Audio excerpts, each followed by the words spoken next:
Hello and welcome back to Forza Horizon 5 with another showdown. We haven't done one in a while because there really aren't that many new cars added to FH5 compared to other Forza games, so there haven't really been that many opportunities to show something off new. So I did want to focus on one aspect. I did have a few vehicles added more than others, and that is hypercars. We haven't gotten many hatchbacks. We have gotten almost no new muscle cars, so let's do one we have gotten a lot of new vehicles, and that is hypercars. We got the Valhalla, that's new. We got the SF90, the Venom F5, the Evija, the AMG1. We got a fair few new vehicles you have not compared before. And naturally, I took a large selection of them, the latest and greatest, the most powerful, the most expensive, the fastest, and put them head to head. And first up, we have the usual lap times. Now, normally I use the Rivals mode for a circuit of some sort from the game, but I decided to switch things up a little bit, run a custom created circuit. I don't know how to pronounce it. I think the T is silenced, like a tsunami, but I don't know how to pronounce it, so I'm just going to leave the share code up here and let you find it, because I think it's a pretty good track. It's got some elevation changes, it's got some straightaways, it's got some long corners, some tight hairpins, medium speed. It's a good overall balance, also not being 20 miles long. It's a pretty short lap. And that made it perfect for this testing. I did have to do it in 5 laps. I wish you could change the settings on other people's tracks. Even if you can't share them, like reshare them, if you just create it like a livery where you have the different layers and you just can't share it, I think that would be great for tracks. I really wanted to do this in 5 laps and not 4, just to get more experience with the vehicles, but still, they weren't bad. And it also helps when you start out with the Apollo, the Intensia Emocionale. It's just a phenomenal vehicle. The turn-in is fantastic. It doesn't have a lot of horsepower. It's not the least powerful. The Mosler, the Atom, the Radical, those are all less powerful. But this is just grippy. And that lack of power is, one, offset by the lack of weight. It's pretty light for a normal car like this, obviously excluding the crazy go-karts of the Atom. But also, that lack of power means you don't get any wheel spin. You can if you're a complete idiot, but just don't be an idiot. And it handles really nicely. I like how this drives a lot. There's very good grip, there's very good braking performance, and acceleration isn't that bad either because it is pretty light and it is an naturally aspirated V12. So it's got good power delivery, unlike some cars that we'll get to in the next challenge. But I also want to bring up a vehicle that surprised me, and that is the Mercedes-AMG 1. I know it just set the lap record at the time of recording this. I know it set the lap record at the Nürburgring, so, it's very good. I was not expecting it to do as well as it did, because it's all-wheel drive, and it's got 880 horsepower, something like that. And yeah, it's got all the crazy aero and whatnot in the Formula 1 tech. But Forza historically struggles with all-wheel drive cars when it comes to the handling. It doesn't simulate the computers quite as well as the actual computers impact the car in real life. So I was a little curious how this would fare, and it did really good. It didn't blitz the lap time or anything, but I liked how it drove. It was very consistent, had good power delivery, because, again, all-wheel drive. It could use more horsepower. I think the real one has over 1,000. I don't know why this must be a prototype. It has the wrong amount of gears, 7 versus 8, and it has about 150 less horsepower than the real one. I would understand that. Forza, you dropped the ball a little bit. If you're going to call it the 1, you should call it the 1 with the actual power numbers that are correct. This thing will be so much faster with the full horsepower, but everything is run stock. And I wasn't going to build this car up to 1 specifications. I think that's a bit cheating, because, well, that's how Forza's PI system works. It's very cheating as soon as you start modifying. With that caveat, it did pretty good. I like the consistency, the brakes were good, handling was good. All around a pretty solid vehicle. And yet it lost by an enormous margin, like everything else pretty much, because the Lotus Evija is stupid. There are 2 electric cars in this field, the Rimac and the Lotus. One of them is really good handling. The other one is the Rimac. The Lotus is just so composed. You saw it at the Mexico lap challenge at the very beginning, if you don't remember that one. It destroyed most cars except the BMW X5M Forza Edition. It's the highest PI car here, so we're of course expecting it to do pretty well. I didn't realize just how well it would do. But yeah, it is really composed. Unlike the Rimac, which spins its wheels into high heaven, this is just grip. It just turns, and it just accelerates like an electric car. No shenanigans, it just gets it done. It's very nice to drive. It's a little scary because it's almost 2 tons, and it's got 2,000 horsepower heading to a braking zone. But if you can figure out how to get it stopped, it is very, very good to drive, and it is very, very fast. It's scary fast, actually, I think is the word to put for it, because only one car, 2 cars actually, were able to mount a serious challenge against the Evija. The Evija did a 48.4, with the Bugatti Divo doing a 48.61, and the Apollo doing a 48.67. Yeah, those are not slow vehicles. The Apollo is one of the best handling cars I've ever driven, and the Divo is surprisingly good all around, despite being over 2 tons. And the Evija beat them by 0.2 of a second on a sub-50-second lap. It's fast. It's very fast. It's a very, very quick car. And they're fast for different reasons. The Lotus just accelerates and then has good enough handling to match the Divo when it comes to through the corner, and then it hits 200 miles an hour on any straightaway. The Divo is sort of an all-around good car. It has good acceleration because it's 1,400 horsepower, and it's got very good handling for how much weight it has. And then the Apollo has very little straight-line speed relative to the others, but is by far the best in the corners. So it's interesting to see those 3 completely different philosophies being so close together on track. This was a very close event. Because then after them, we have the Aston Martin Valhalla. Another surprise for me, I didn't realize just how quick that car was. One of the only other cars to get sub 50 seconds, along with the Venom F5 and the Ferrari F40C. The Ferrari F40 struggling with turbo lag. It really did not like to get its power down in the low speed corners, and the Venom is just terrifying. It's the fastest of the speedrunners, but it definitely does not have the composure of other vehicles. I mean, even the Ultima, which is a terrifying death machine that was faster, was only faster by half a second. The Ultima is only marginally better handling than the Venom. It's better, make no mistake, but on a short track like this, it does also struggle with the oversteer. I mean, it got beaten by the Rimac.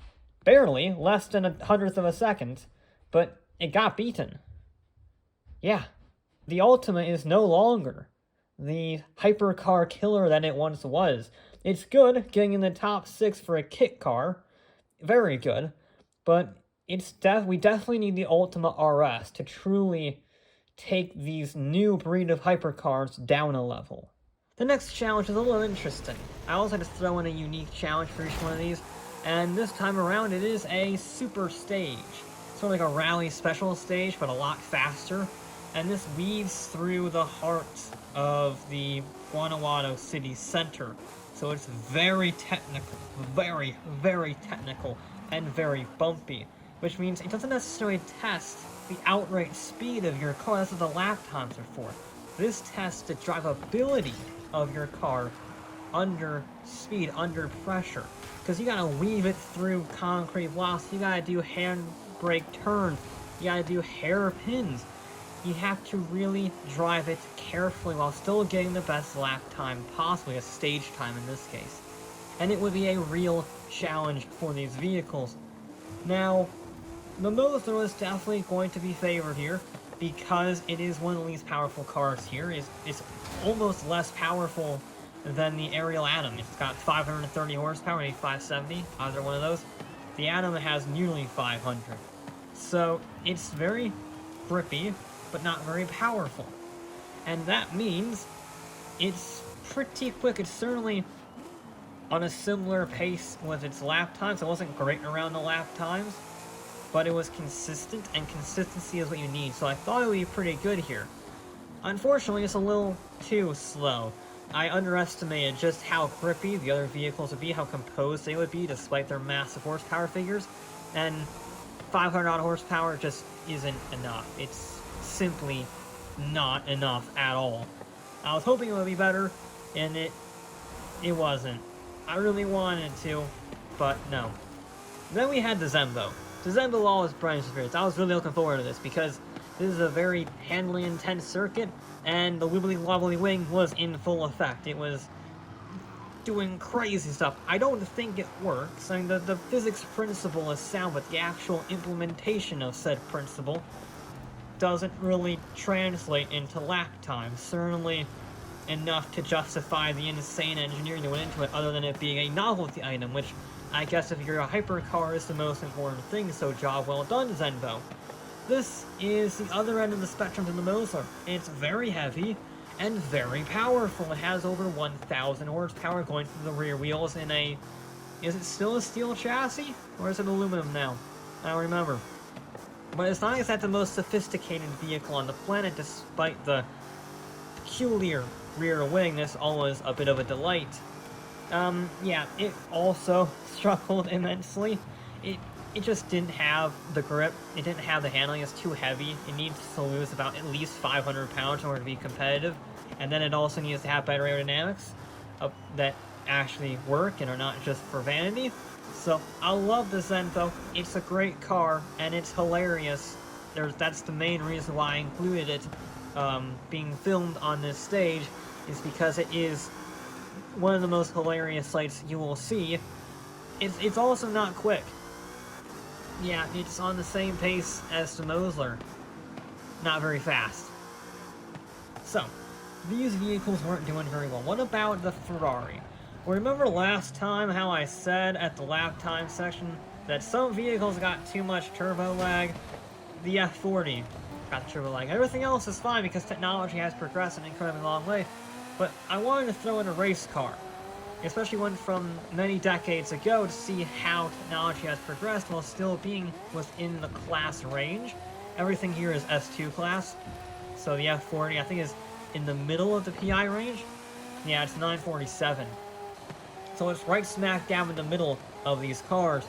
And for being almost 40 years old, it does pretty good, but on this track in particular, it does really struggle. It's fast. It is very fast compared to the other two cars that we have seen, but it does struggle. It's difficult to extract that speed because the turbo lag is very 80s. Widowmaker, indeed. It just has nothing and then everything all at once. So that's a challenge to drive, but a welcome challenge. It is light, and once you do get all of the power, it has a lot of it, 750 horsepower, something like that. And it has race car aerodynamics, racing tires, racing suspension. It may be 80s racing stuff, but it's still racing stuff. And that makes it a surprising force to be reckoned with. If it had modern day turbochargers, it would do so bloody well, it wouldn't even be a competition. But that is the challenge with this vehicle. You gotta drive it like you did in the 80s. And on this track, it just doesn't favor it. But one car that did really favor it and was another surprise for me was the Aston Martin Valhalla. It put up a good showing in the lap times, much more than expected, and it continued to impress. All-wheel drive helps a lot on this course. That is one thing that I saw. All-wheel drive is incredibly beneficial over the bumps, and in the braking zones, the acceleration zones, it just makes it more composed. And this thing also has 1,000 horsepower, which helps it out of the corners. Because while this has virtually no straightaways, you never get above 130 in this. Actually, I think the electric car has gotten 160s on the one back straight. But other than that, it's a very slow course, which means you need acceleration more than anything else, and that all-wheel drive 1,000 horsepower, is it a hybrid? I don't know. It really helps it out of the corners. So it's composed, it's fast accelerating, it's got good grip, got good aero, and all of that gives you the confidence. Remember, this is a game of confidence more than anything else, because you gotta thread it through buildings and walls, and I had a lot of confidence in this car, and that made it fast. How fast? It got second, behind the Devo, which is even more surprising. That was a huge shock for me, considering it's a massive Bugatti being threaded through very tight street circuits, essentially. But yeah, the all-wheel drive systems on those vehicles really came in clutch. Same thing with the AMG 1 in third, and the Lotus Evija in fourth. All of them all-wheel drive vehicles that just made it have the confidence to get out of the corners, to thread it through the corners, without worrying about getting oversteer midway through them. So that was a massive help. And if it is easier to drive, chances are it's going to be faster. There are exceptions, like the Mosler down in 20th, or the Veneno down in 12th. But on the whole, all-wheel drive was a big advantage. Even the Rimac, which is terrifying to drive because it's the Evija but with more wheel spin, managed to get 7th, fractionally beating the Ultimate GTR, the highest rear-wheel drive car, down in 5th position. It beat it by, the Ultimate, I should say, beat the Rimac by what? A second, just under that? Very, very close event. Again, similar to the lap times, these are very evenly matched vehicles. Some were better than others. Obviously, the speedrun cars were going to struggle. The Regera, the Jesco, and the Venom were all just abysmal times. I mean, the Venom was 11 seconds, 12 seconds near enough slower than the Devo, and it has more horsepower. So that just goes to show, again, you need composure on this track more than anything else, because the Mosler had the handling, but it struggled. The Venom had the speed and the power, but it also struggled.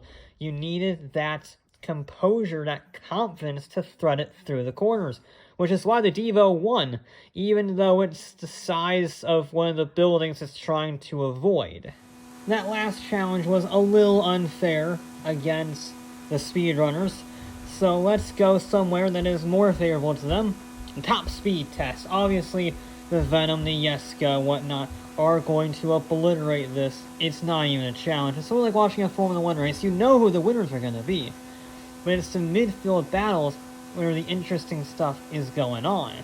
So let's take a look at that midfield, starting out with the iconic Holy Trinity, which is getting really old, by the way. Can Porsche please release a new hypercar so we can retire the 918 and the P1 and the LaFerrari? They're all nearly 10 years old now. Just saying, Ferrari and McLaren have done their job. Porsche, not so much. Just saying. But anyway, they are very close together, as you know. But the Ferrari is ultimately the faster vehicle. It makes sense, it has the most power of the group. And of course, Forza doesn't play around with limiters, so that means the McLaren does get within a shot, but it's still off the pace of the sheer horsepower advantage the Ferrari has. And then the Porsche is just there for moral support to complete the group. It's not slow by any stretch of the imagination, but it's also nowhere near as fast as those two. So, the Holy Trinity was pretty much decided as soon as the Ferrari showed up on the scene, but there were some other interesting ones. Okay. The Atom was not one of those vehicles, per se. It was impressive for being so painfully slow. I mean, it's 100 miles an hour down on the Chiron, for gosh sake. Being 100 miles an hour down on the top speed is kind of insane, but that's the point at which we are at. The Atom at 177 miles an hour is not slow. Has problems with gearing like a few other vehicles on here, but it is not slow. And yet, it gets absolutely obliterated by the Chiron. Yeah, 1400 horsepower and a body style designed to minimize drag. Yeah, the Atom didn't really stand a chance. I wish it did. It did surprisingly well on the Super Stage. But as for the top speed, it was also present and accounted for. And that's the best I can say about it. Getting completely humiliated by the Devo in every stretch of the word. The Devo didn't really get beat, though, by an electric car. which was surprising because I was expecting the Evija to be fast, but actually that was kind of pathetic. The gearing on that, you can tune it to reach only 300 miles an hour, but everything is stock, and the gearing for that car is just abysmal compared to its electric rival, the Rimac, which was insanely fast.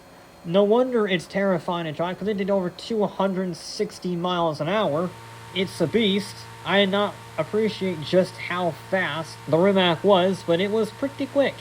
And yet, it got obliterated in its own right by the two frontrunners, obviously the Jesko and the Venom F5. The question was, who was going to be faster? And the answer is the Venom. The Jesko put up a good fight, 286 miles an hour. The Venom cracked 300. Yeah, completely bone stock, the Venom F5 does 305 miles an hour. That boggles the mind. Admittedly, that is the top speed, the highest wind speed recorded by a tornado, the F5 tornado in Moore, Oklahoma. That's what it was. Moore, Oklahoma City, 1999. But anyway, random weather trivia aside, the Venom is just in a different league. I mean, the Jesko was second, again, 286. It was nearly 20 miles an hour down. Imagine being 20 miles an hour faster than your nearest competitor, and your nearest competitor is nearly 290 miles an hour. That's just stupid. The Venom is a stupid vehicle. I love it, and the fact it's vaguely drivable while being able to go 305 miles an hour and getting a top 10 lap time, it's amazing. It's terrifying, but it's amazing, and it unquestionably would win this round. It was also rather likely to do good on this challenge, the 0 to 150 miles an hour and then back to 0 again, because, well, it may be rear-wheel drive, but 1900 horsepower is going to make you quick if you can put it down, and provided you launch it in fourth gear, just like the Jesko, you can actually put all of that horsepower down if you launch it in third or fourth gear. Yeah, it's a pain to launch, but if you do, it is so quick. Obviously, the two electric cars are going to be a 1-2, it's just a matter of an order. It's not a matter of if, it's a matter of when, and which one is going to be first and which one is going to be second. But the rest of the field was surprisingly good. The all-wheel drive cars obviously going to have an advantage, but the really high-powered rear-wheel drive cars, like the Jesko, like the Venom, and to a lesser extent, like the Speedtail, did surprisingly well. I was not expecting them to do quite as well. I was expecting them to all get thrashed by all-wheel drive vehicles like the Chiron and the Devo and the Valhalla. And yeah, they were definitely up there in the top 10. But we saw some vehicles that I thought would do better, like the Veneno, which has been sort of struggling all day. Struggling here as well because of, well, a variety of factors. Some of them are too heavy. Some of them, like the Veneno, don't have the gearing, so you end up topping out at 149 miles an hour. You have to shift up, and that costs you valuable seconds. So yeah, it was a real interesting cocktail of what vehicles would be the best. The Atom V8, again, historically struggling in every single challenge, but the Super Stage did the best of the worst, if you will, because it is so incredibly light. So the lightweight nature of some vehicles did help them out a lot. So the Ultimate GTR, historically difficult to launch, managed to get a top 10 actually, beating out some of the all-wheel drive vehicles because it is just so light. It's less than 2,800 pounds, less than 2,600 pounds, actually, if I remember correctly. And yeah, we saw the obvious winners, the electric cars, with the Rimac taking first fractionally, I mean, by less than a tenth of a second, 803 versus 812 for the Evija. Those two obviously going to win. Then we have another really oddball, the Jesko, somehow scoring a third place, beating out the Venom in fourth. Two rear-wheel drive vehicles actually beat them. Then we have the two Bugattis very close together, just 0.2 of a second separating those 2 and 6 and 8th, with the Koenigsegg Regera splitting them. The Regera just couldn't launch with that weird one-gear system. It does not have the launch as other vehicles do. It's sort of, it feels like it bogs down. It is still quick. I mean, it got a 7th place after all, but it does feel like it bogged down a lot. Then we have the Ultima, the Zendo rounding out the top 10. Then we have the Ferrari, which actually manages to beat the SF90, which is surprising. I guess I got the launch absolutely perfect on the Ferrari, because the SF90 is more powerful and all-wheel drive, and yet it lost by a tenth of a second. So either the brakes are really bad on that, or I got the Ferrari's launch perfect. Either way, though, it did actually manage to beat its hybridized twin. It also managed to beat the AMG 1, surprisingly. I know the AMG 1 only has about 880 horsepower, but it's all-wheel drive. So that Ferrari did very well for being less than 1,000 horsepower and rear-wheel drive. The brakes on that thing are incredibly good. And then we have the rest of the field sort of split up with the usual suspects. The McLarens are close together with the P1, the Speedtail, and the Senna all right next to each other, continuing a theme we've sort of seen throughout this series when it comes to average speeds. No real shocker here. The old car, as much as I love the F40C, just too much turbo lag getting on the launch when you have to get wheel spin in order to keep the RPMs up, so it actually has horsepower, but that costs you acceleration, so it may be a very light race car, but it has way too much wheel spin based on the launch you have to do to get any power out of it. So, after all that, after all of those tests, all of those things, who won? Well, let me make this clear. This was the closest championship ever. Not a single car scored more than one win.